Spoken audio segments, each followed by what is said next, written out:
What's good, guys? Wanted to do a follow up on my part one of the downfalls of TCGPlayer.com.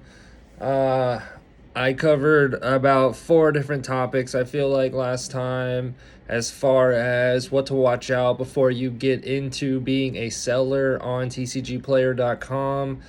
So this time I just wanted to cover a couple more things. And another thing I wanted to cover was when you start selling on TCG Player, you need to have supplies on hand.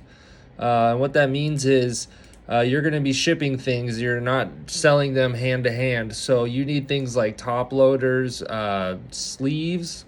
Oftentimes you want to use penny sleeves. Those are the clear plastic sleeves, and they're, how much they say they are is about their penny each, so they're not too expensive. Again, you're going to want to include that into the price because you're not going to be wanting to pay for the supplies to be given to your customers and then you lose money on it. So the cheapest I've found for top loaders is about 30 cents a top loader. And you can buy those in bulk online. I've found them on Amazon. You can find them on eBay. They even sell them on TCG Player themselves, but they're usually higher on there. So the cheapest I've found is about 30 cents for a top loader. So you have that with the sleeve. A lot of times you're going to want to put them in a team bag. A team bag is just a plastic bag that the cards go in. So if you think about adding that in as a cost as well, you're going to want to put that into the price of each sale that you have on TCG Player. So making that known, that's another cost that you want to add in. Another topic I wanted to bring up is sometimes you might get orders that are multiple in one order and you're not just selling one single card. A lot of people I've noticed, they like to get the best deal and sometimes they like to order a bunch at once. So when I found that people have done that, you can buy it's either, I think it's an 1/8 inch top loader, so it's a bigger top loader, and you can fit about 4 to 5 cards in there. Um, those, I don't know the price on them, but if you're shipping multiple orders out, go with the bigger top loaders so you can fit multiple cards in there. Um, I know people do not like when you ship 3 or more cards jammed into a single top loader. A lot of people get pretty upset, and they'll let you know in the feedback if you do that. Another option you have is you could just cut out cardboard cutouts, and then you could tape that around the card itself. That, in my mind, whenever I receive that, is always just annoying to open. It's always just hard because you have to cut it, and it's just an extra hassle. So in my mind, you want to just put it in a top loader. You want to put it in a team bag and a penny sleeve, and that is ideally going to be the best way to ship. Another annoying thing I know people don't like to do is when people put tape on the top loader itself. It's just extremely hard to open and annoying, and a lot of people will say that in your feedbacks. So a way around that is by just putting it in the team bag. And again, if you're shipping these top loaders, you're paying 30 cents a piece. You don't want your customers to just throw away that top loader when they get it, because when they leave sticky residue from the tape, oftentimes when I receive that, I just throw away the top loader because I can't use it anymore. So you got to think, like, if you're paying for these top loaders and then you're taping them and people are just throwing them away when they get them, you're just wasting money there that you could have just done a better job by just placing them in a plastic bag. So a couple more ideas there as far as getting ready to be a seller on TCG Player. So I'm trying to think what else I could talk about here, but realistically, those are just some more things that you want to watch out for. So let me know in the comments. Peace. And now I'm remembering what else I was going to say, so I'm going to add this onto the end of the video. Again, as far as shipping goes, the post office will allow you to ship about up to 3 to 4 ounces of cards. And that, what I'm talking about, that is if you get 4 different top loaders, like I'm talking about the single top loaders, and you stack them on top of each other, there's a certain measurement that the post office will only allow you to send with their first class stamps. And once you go over that measurement, you're not allowed to use those first class stamps that are 55 cents each. So once you get bigger orders, you're going to want to buy something called a non-machinable stamp. And those are a little bit more. I think they are, I want to say either 75 cents or 85 cents a piece. And what they do is when you're shipping through the PWEs, or the plain white envelopes, and you put that first class stamp on there, all of those are going through a machine that automatically reads the address and sends it away.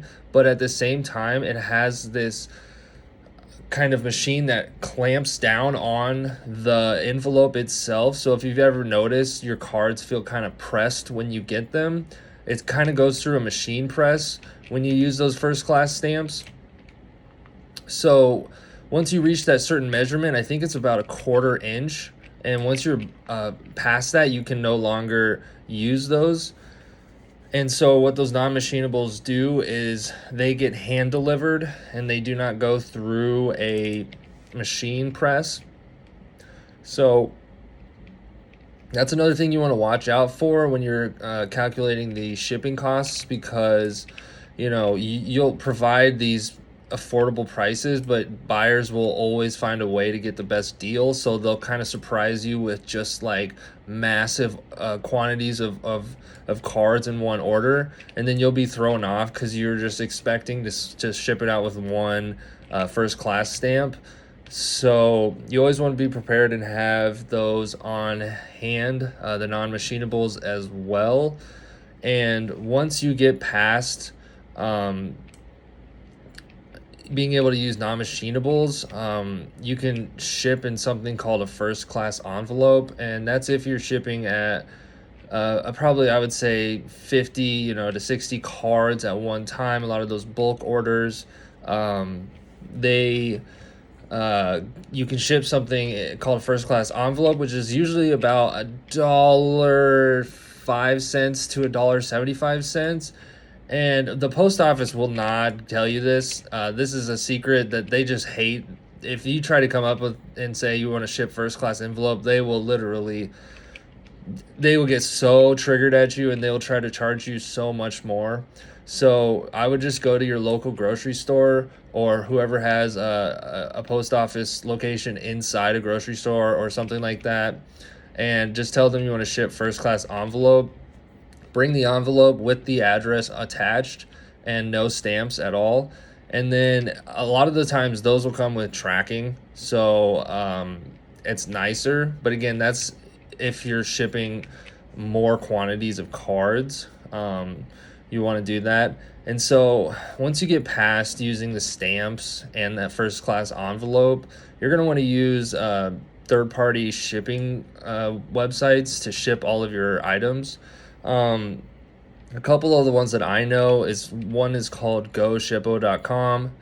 This, some people have a lot of issues with this one, and it's probably not the number one shipping website you want to use, because a lot of people just have complaints about it, and it's just, you'll end up overpaying sometimes on it.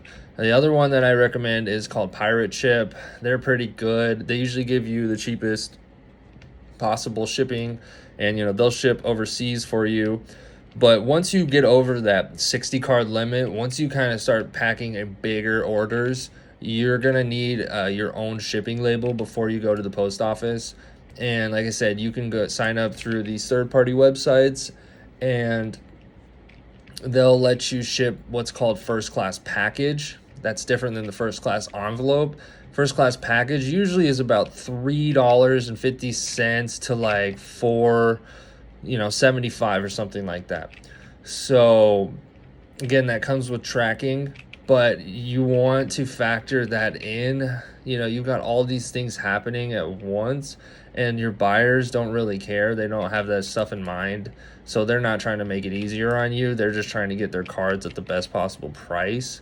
But you want to have all of these tools in mind when you're shipping.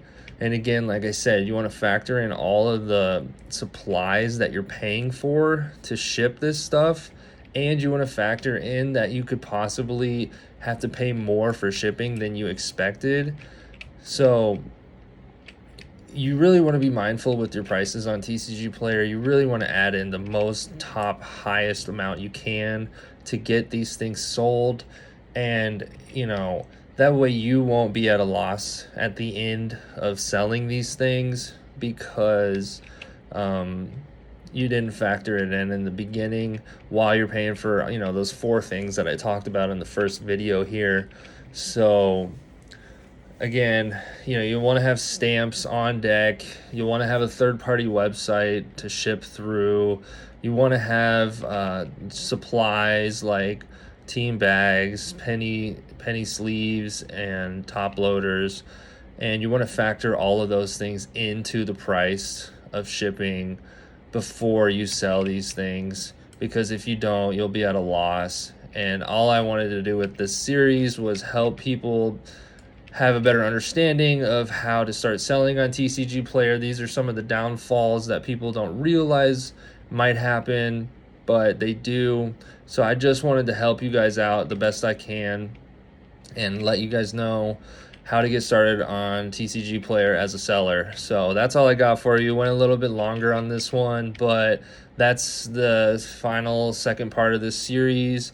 We're going to talk about the downfalls of PSA next and what they do to scam people out of their money and stuff to watch out for. So if you like, leave a comment below and let us know what you think, and leave a like. More videos coming. Peace.